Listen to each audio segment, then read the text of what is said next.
All right, Ellis, Drayton, let's look at, all right, so we're in the balance point. We talked about our foot being outside of our knee and how far you're swinging it back past your center line. All right, now as we start to move forward here, let's start to take a couple clicks forward, and now you can see how you're really starting to fall forward. Now, again, foot's inside your knee.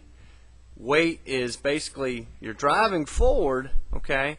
Now we've got nothing out here to stay behind. So once we get out there, everything's going to have to go that direction, and there's nothing to kind of stay soft on and then explode, because we want to explode through release point, not before it, and you're kind of falling to the plate. So we would talk about staying over the rubber a little bit more. So then we start to kind of move forward a little bit more from there. Let's get you to clip 4.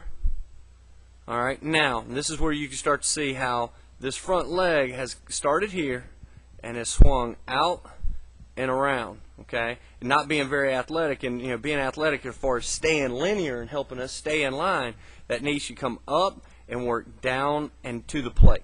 Okay, so it's kind of like riding a roller coaster. You get to the top of a roller coaster, it goes down and out. Okay, even down at an angle is fine, but the more we swing our front leg, the more this front side, as far as our arm's going to swing too. So let's scroll back a couple clips and let's see how your front side moves.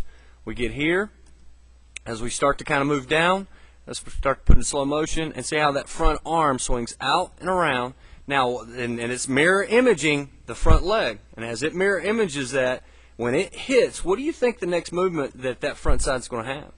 It's going to open up. Yeah, it's going to continue to open, because that's all it's done the entire way to the plate is open, open, open, open. So there's no way that you're going to get to your foot down and all of a sudden now I'm going to stop and stay in a straight line of the plate. That's very, very difficult to do.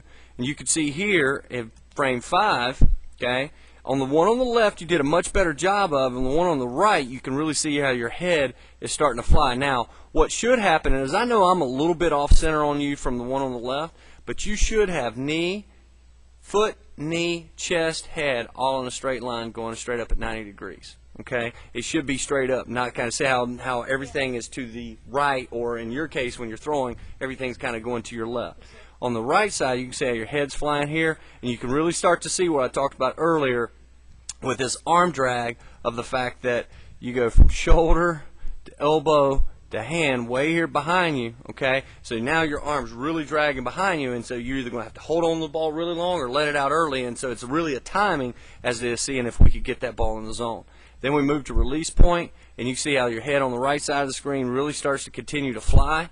On the left side, let's get both of you to release point. And again, release point, you can see how your movement's down and away, and how your glove is tucked in on that side instead of being in the center of your chest. I like your arm angle. I have no problem with your arm angle. I like where that's at. Last thing we talked about is that foot, and the fact that because we do swing out and around, you can see how you're on the opposite side of the line. We should be on top of that line, not on the glove side of that line. Okay? That make a little sense?